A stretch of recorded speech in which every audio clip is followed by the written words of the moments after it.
Hello and welcome to my podcast. Do me a favor, subscribe to the John Keim Report, wherever you get your podcast you're watching on YouTube. Hit that like button, hit that subscribe button. You can find us there as part of Ampire Media. That's Ampire. Always much appreciated when you tune in. And don't forget, you can always read my work on ESPN.com. Joining me in a few minutes is Sam Fortier from the Washington Post. We're going to get into a lot of on-field stuff. Sam, how's progress? Is this team better or worse than Sam thought entering training camp? All that good stuff. Defensive talk, not just offense. Questions about the line. What about comments about Sam Howell? Everything. So stay tuned for that. But before I get there, I wanted to just give you a little bit of up-to-date news on several players. So let's start with Jamin Davis, because today it's Thursday. He had a court hearing today. And what they determine is he's going to have a jury trial on March 4th of 2024. So there was a concern, would the judge accept a plea deal or not now? The Davis's attorney said that the prosecuting attorney came to them with a new deal about an hour before the hearing. And so they pushed for the jury trial instead. So anyways, what it means is no jail time during the season, and it gets pushed off to 2024. And it wouldn't be shocking if they work something out beforehand, but after this, for something after the season. Now, Chase Young. So basically what we know is the status for week 1 is uncertain. And you probably could figure that, given that he had the stinger and he hasn't taken any contact yet, which certainly means he hasn't been cleared for contact. Now, this week, the practices were there were no pads. So you really didn't know about that. But again, he hasn't done anything contact wise since that first preseason game. So naturally he hasn't been cleared. And Ron Rivera did say he's progressing. They feel like he is progressing well, whatever that means, we'll find out. And then he's going to be examined again. So we won't have any sort of status report on him until Wednesday, when it's the first time teams have to release an actual injury report. So, and I did talk to some people close to Young who they say it's not as bad as what people think. We'll see. I don't know exactly what that means either. That's the problem with all this. What I do know is that he's uncertain for the season opener against Arizona, and we go from there. The other thing we know is that he wasn't placed on short-term IR, so that's at least a positive sign for it to see.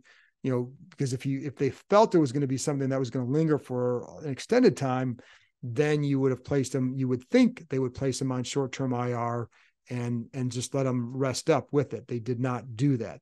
F.A. Obata went on to IR. He's got an issue with his patella, and I don't know exactly what the issue is, but he has it. And so, but it is definitely they plan on a short-term stay for Obata. The problem is that he's your top reserve defensive end. He can also rush inside. So without him now, this is why you keep all those defensive ends. And it's James Smith-Williams, Casey Tuhill. Maybe we're going to see some Andre Jones. I don't know what the plan is for them just yet, but it would be, but they do have some depth there, and they do have some veteran depth there with Smith-Williams and Tuhill.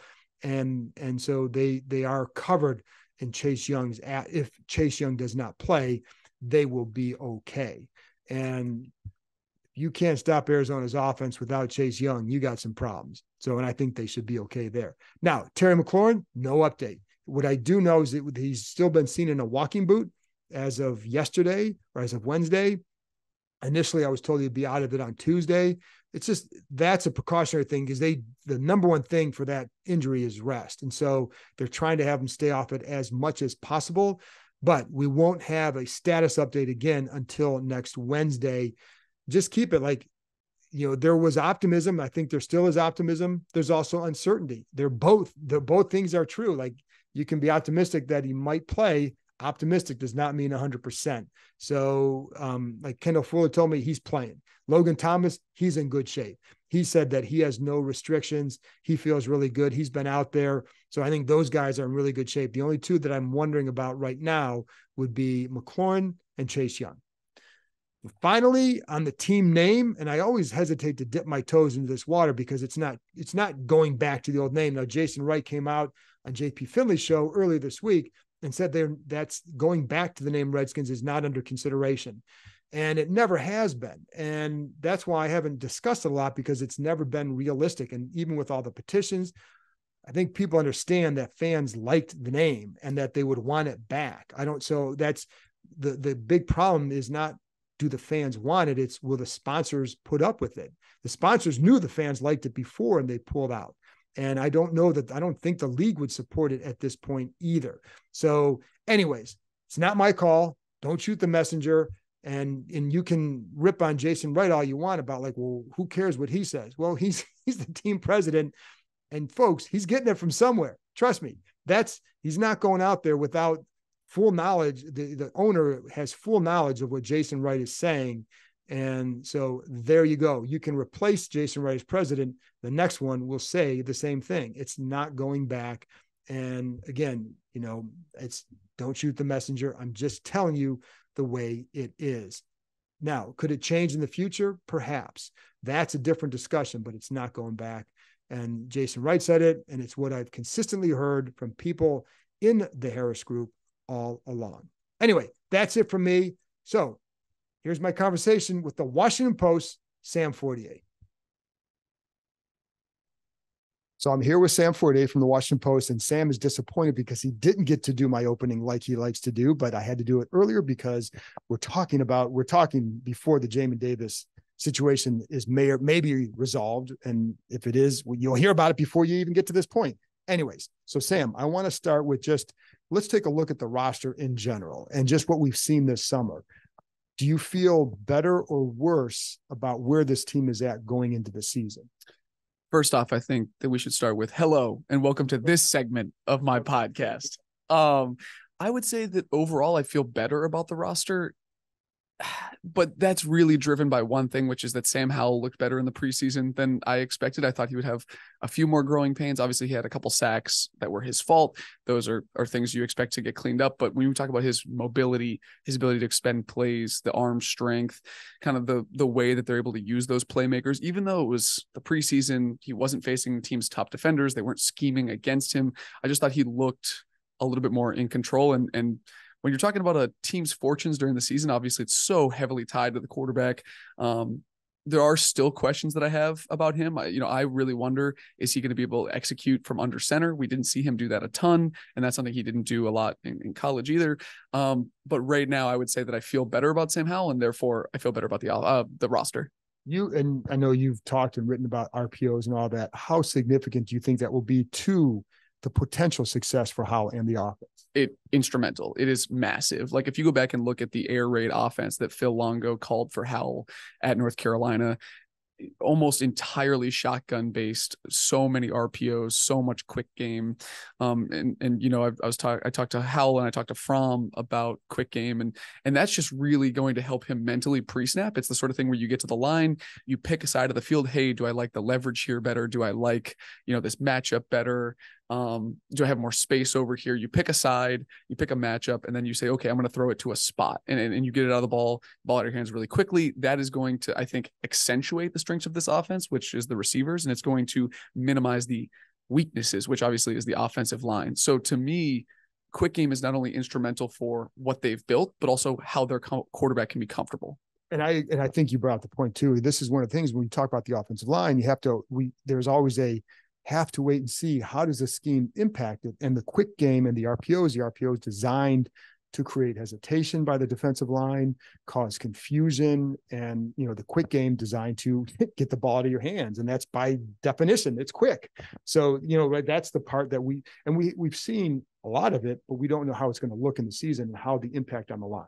And one thing that Fromm told me is like quick game will not always look like quick game, and I think that what he means is there are certain, if there's a press coverage and a certain look, like the route would convert to a deep route because they like certain matchups, they like certain coverages. So like quick game is going to be a foundation, but even if you see them take a deep shot, even if you see them do a true drop back, their goal, I think Eric Bieniemy's goal is, hey, let's do quick game, let's do RPO to get these guys frustrated, to get them off their pass rushing lanes, get them out of a rhythm, basically do the exact opposite of what happened when the Eagles were teeing off on Carson Wentz and had those 8 sacks last year. Like, don't let them get in a rhythm. So I think that that is, it's going to be more important than just like stats in the stat sheet. You know what I mean? I think it's going to be a real basis of their scheme. And it's funny because I also think I've seen, and this is a good sign too, they love that 3rd and 4 mesh last year. It's like 3rd and 4 mesh, like 3rd down and 4. I wonder if Terry's going to do a crosser and the tight end coming across.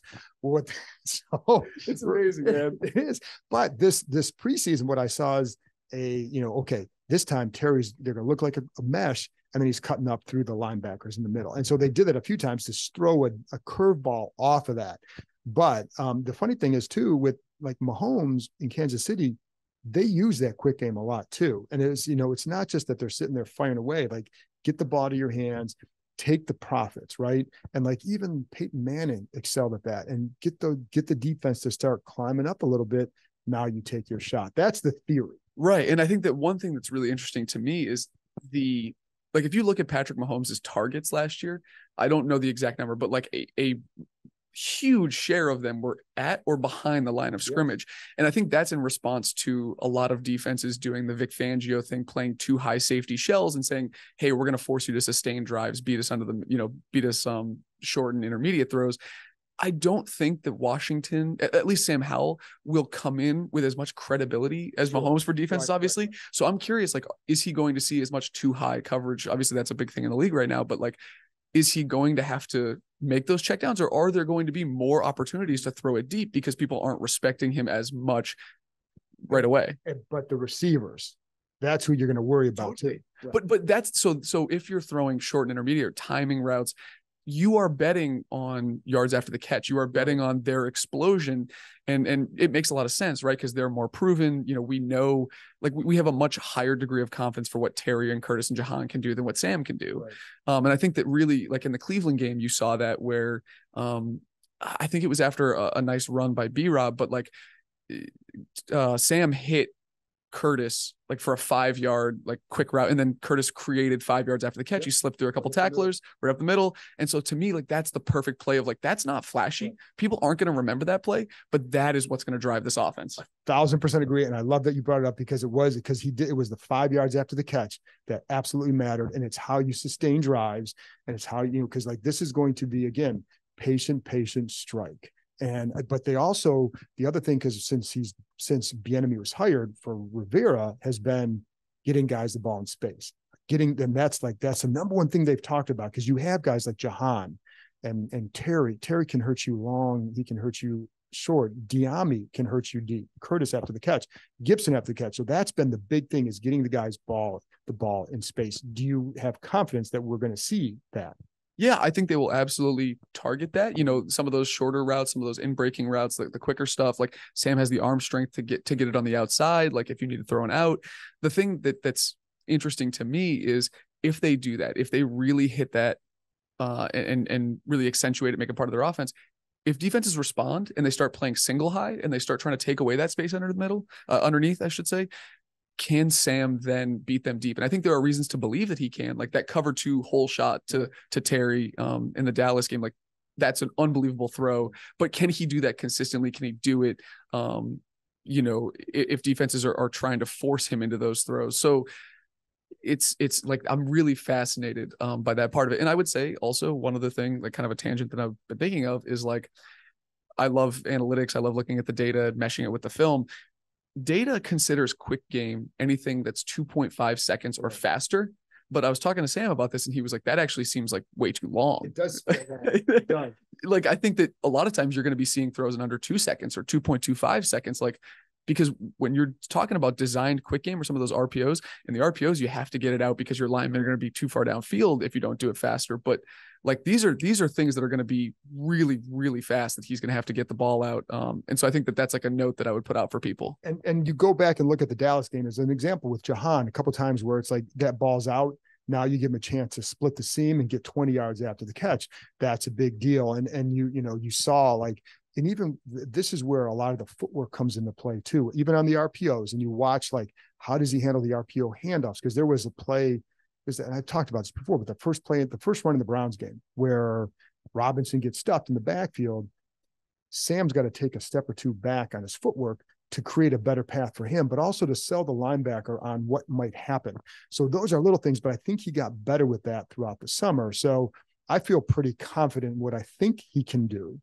I just don't know, like, when does he become, is he going to be a good quarterback, but when, right? I mean, that's kind of, it's funny how, like, this is the best quarterback play since Alex Smith in 2018, possibly going into the year from camp.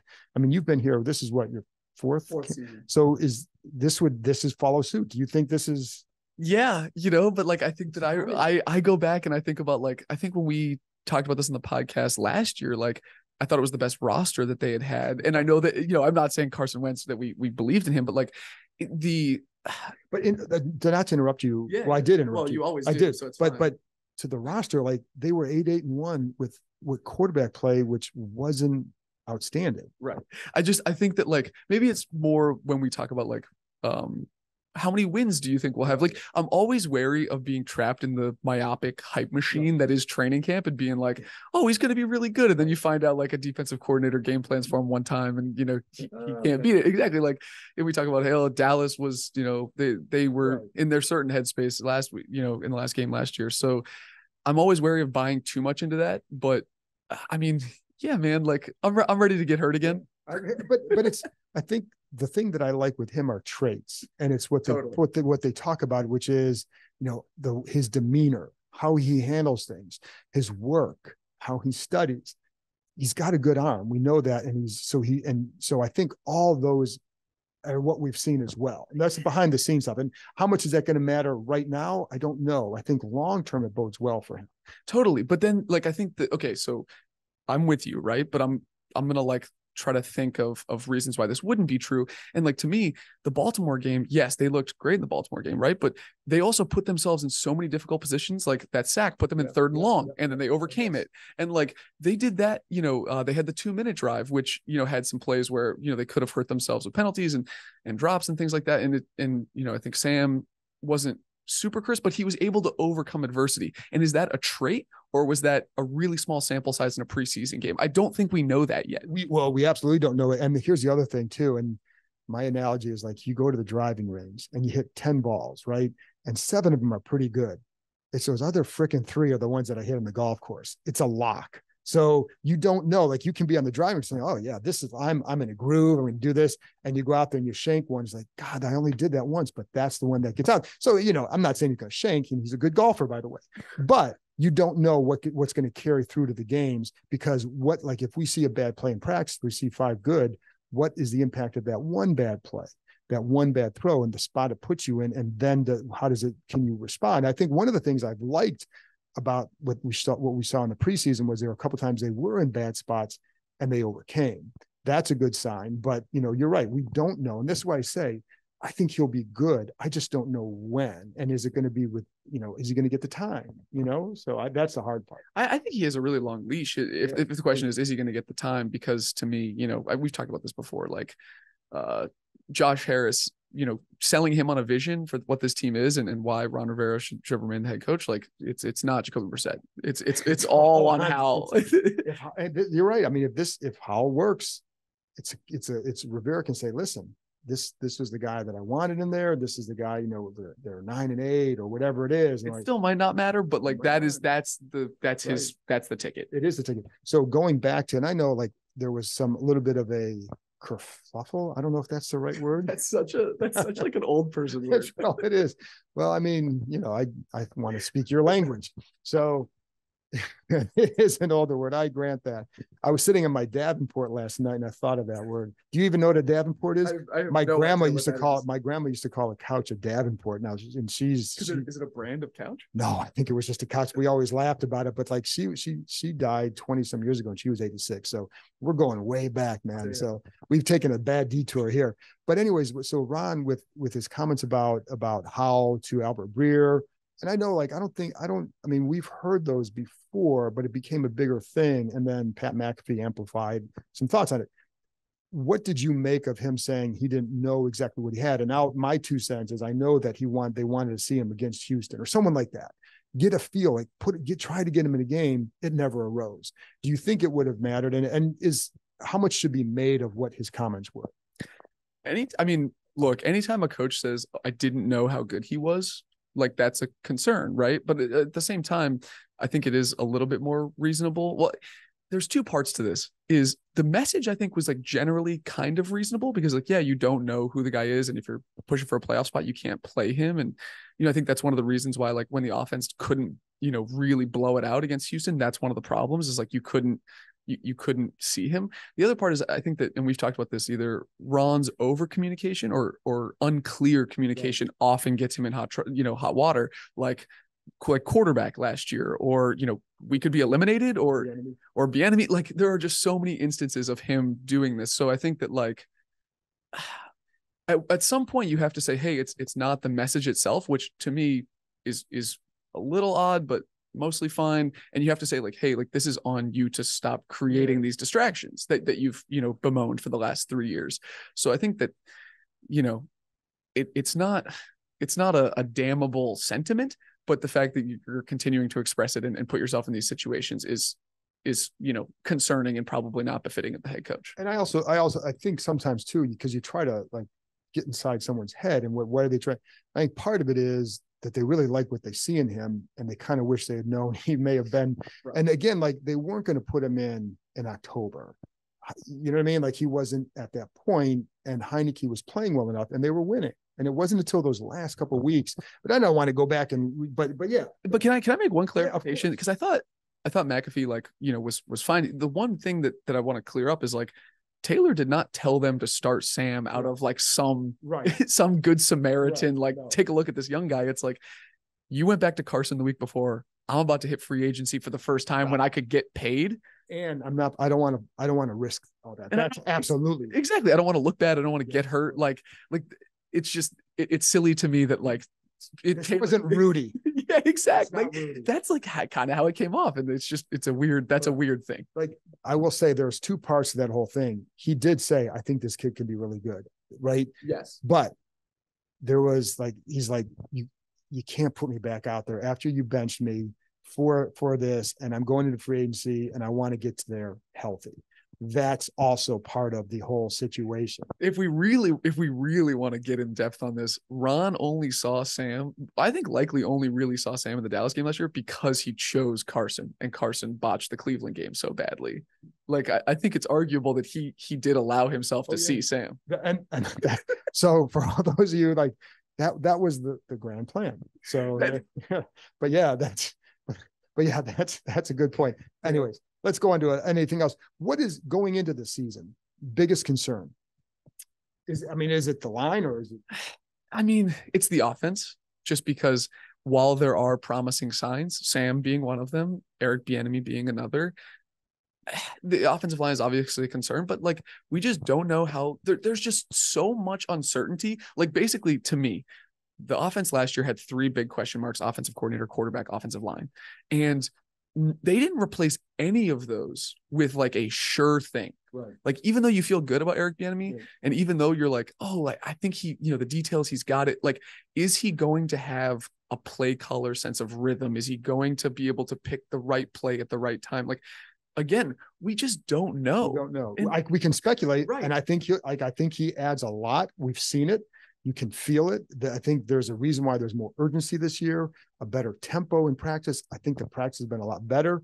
You can credit a lot to Bieniemy, right? But we don't know as a play caller what's it going to look like. And if we knew if it was Kyle Shanahan calling this offense and it was Derek Carr as a quarterback, and then the offensive line was what it was, it's like, oh, okay, we have 2 of 3 things that we have a pretty good amount of confidence in what they're going to be. I think there is a significant level of uncertainty in all 3 of these components, and stacking them on top of each other is like, I don't think a risk manager would sign off on this offense. It would be, and that's where I say, like, because even though you hear the stuff about Bieniemy, we tout it, we're the ones who we're talking about. Are you saying preaching? I was going to say preach, but we're not preaching, but we are talking about it. So, but my point has always been from the start, like, you don't know when it's going to mesh. It takes time. And you know when it's going to mesh. It's on 3rd and 4th. Well, that's a different play caller. But yes, but you don't know how long it's going to take to come together. You don't know, like, is the offensive line better? Well, I think certainly it looks better because you have better guards, I think. And I think you have a healthier center situation, and I like Gates's demeanor and all that. So you think but how much better? Is it better enough?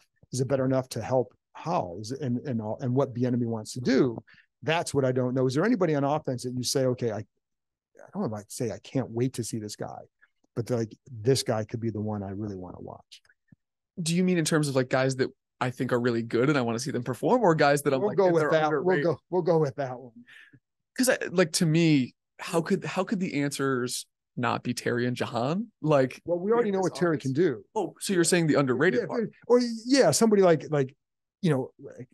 Brian Robinson or Jahan Dotson, because those are the two guys, right? Like Robinson to me, you were asking me a question you already knew the answer to? No, but that's my answer. So what's your answer? No. Finish your No, because with Robinson, we never really saw him last year. I don't think we saw glimpses. We started to see it toward the end, but I don't know. Like, can you really say that was truly him, given what he came through? And Dotson, I just think, man, that kid just gets open. And so I'm really curious to see if he's, the injuries last year hurt him, but that's another guy that you're saying he could take a big step. The touchdown route was so sick. Like I would love to watch that, like see that more. But I think the underappreciated answer, or an answer that people might not expect, is I think Cole Turner, particularly because he's going to have to play a bigger role in this offense with the injury of Armani Rogers, and Logan's obviously battled injuries. But to me, there were a couple actually really nice blocks coming across the formation in the preseason. Good slice blocks. Good, exactly. So that's not a part of his game, I think, that we appreciate, that was really developed coming in. And, as particularly in scramble drills, I think he's had some really nice moments in practices and in preseason. The 4th and 3 was a huge one. So I think that, like, I'm excited to see him continue to develop if we're talking about, like, a guy who's going to play a role, not be a driver in the sense of a Jahan or a Brian Robinson. And that's a good answer. And I think because he also, like, and first of all, we talked to Logan yesterday and he said there's no restrictions on him and all that. I would think he's going to play in the opener. We'll just say that now. But we'll find out more next week, but he said there's no restrictions, feels good. But he gives you something different from Logan too. Cole does. I think Logan gives you that stout presence over the middle, short yardage, red zone, third downs. Cole can run some different routes. I think gives him, he can become a little bit more like a bigger wide receiver in that regard. That's where it can really kind of pay off. And I think another answer that is maybe like a little bit flying under the radar is, I think, Sadiq Charles, if he can truly like make good on his potential. I mean, the athleticism, which you talked about with the guards, both guards are obviously more athletic now. And I just think I've seen some real nice strength from Sadiq against bull rushes. I've seen him get outside. I think that he can be everything they want him to be. Talking to Travell Wharton actually in June, and he basically said it's all for Sadiq. It's about staying healthy and it's about staying mentally right, because sometimes he can get bored if he's doing the same thing, even if it's working, or he can lose confidence. And so if Sadiq can stay healthy, if he can stay mentally right, I think that they would make a significant upgrade at the guard position. And that's a good point. So let's switch to the defense. We're all assuming that the defense is going to be really good. And, what is your take on them? Did you see what you wanted to see from the defense this summer? Yes, I saw, the safety rotations. I saw, them matching up personnel. I think Cam Curl can still be your X factor against a tight end or a running back. The line is all together. And even though that hasn't necessarily produced results in the past, I see it too much. I think there's obviously some big question marks. Two things that I would say is the first one is defense is just inherently less predictable in the NFL because they don't have the ball and all these things are happening. And the second one is they have never started fast. They have always had problems, at least in the first 3 weeks, and they've had to make a personnel move, whether it's benching William Jackson last year or moving Landon Collins from safety to linebacker the year before, or downhill attacking player, or whatever they called it, whatever. But like, they always have problems in the early in the year. And so and that's something Jack Del Rio's been preaching to the players, and every single player who's come to a press conference has said, we need to start fast. Yeah. And so it's like, until they do it, you can't believe it. But again, this is sort of like a Sam Howell. I feel like we're having the same conversation with Sam Howell. Correct. Well, and I will say somebody wrote a really good story about them needing to start fast early this week. Beautiful Pulitzer Prize winning piece by myself. I must have missed that one. I think a lot of people may have. But that is but they're starting fast because even I think one of the benefits they have is it's the 4th year of their system, 2nd year in the zone match. I think the zone match with some young guys without Cam Curl in there and with William Jackson in there, who was just lost in that, it added up to I want to say they had in the first 4 games, like 17 pass plays of 20 or more yards. And then in the next 13, they have like, I want to say 28. So breaking up. Well, I like True Media too. I just don't wear it on my chest. Literally. Right. But so you go from 4 a game to 2 a game, that's significant. And so like, I think they feel like that's more of what they can and should be. Then and the thing I've been touting too is the ability to disguise coverages. I think this is a very smart secondary, and you've seen it a lot during the summer. That ability, I think, can pay off for the front. Then you need Chase and Montez to really become the kind of player. You need one of them to become the kind of player that you think they could be to really transform this dude. Absolutely. I think that is a perfect summation. And then you have to get enough. You have to get enough out of the linebackers, which are stitching those 2 units together. Cody Barton, we've talked about, he still is getting up to speed in this defense.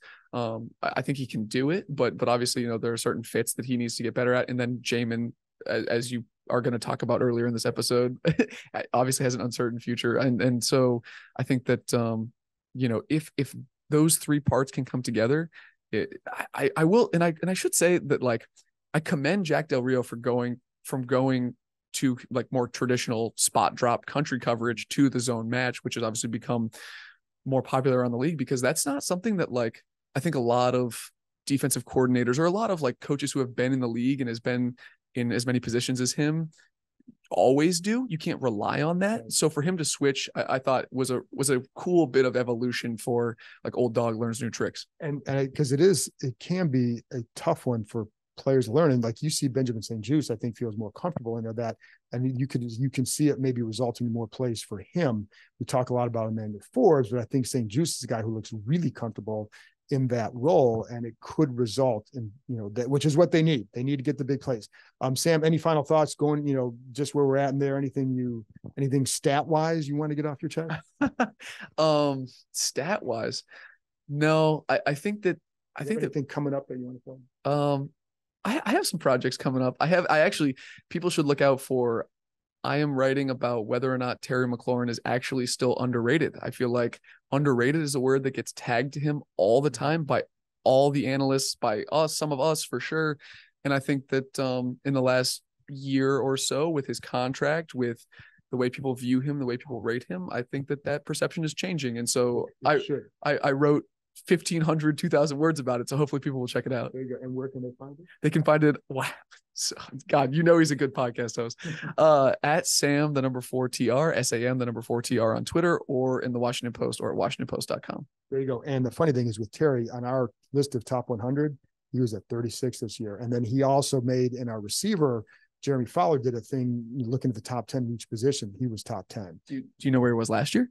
I don't know. He was honorable mention. Okay, there you go. So that's look at that. That's now you only have to read 1,490 words. So there you go. Sam, thanks as always for joining me. Always enjoy having him on because I think he's very smart. Give him a follow, give him a read, et cetera, et cetera, et cetera.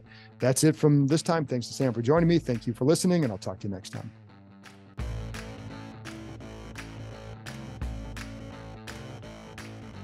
That's it for this episode. Thanks to Sam for joining me, and thank you, as always, for tuning in. I'll be back on, I think it's Sunday or maybe Monday. Check back Sunday, when I'm going to have former Washington tight end Logan Paulson on as we look ahead to the opener. I'll talk to you next time.